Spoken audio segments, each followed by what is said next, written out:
word on Hugo Broos. Yes. What are your thoughts on Hugo Broos and what he's done for Bafana? I think, the first thing that we must be honest about, before Hugo Broos came here, Bafana was a joke. People laughed at us. Nobody took us serious. Hugo Broos came. He lifted us up. He lifted us up.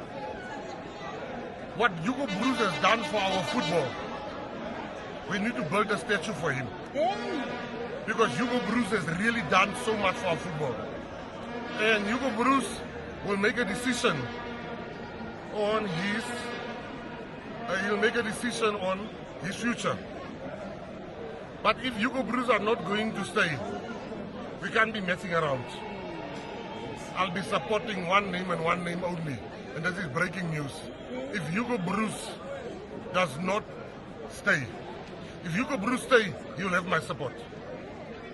But it's a family matter he needs to discuss with his wife. But if Hugo Broos does not stay, there's only one man for a job, Pitso Mosimane. I'm unapologetic about it. This job must be given to Pitso if Hugo Broos is not staying. But if Hugo Broos stays, he will do the handover to Pitso Mosimane. Thank you, Minister.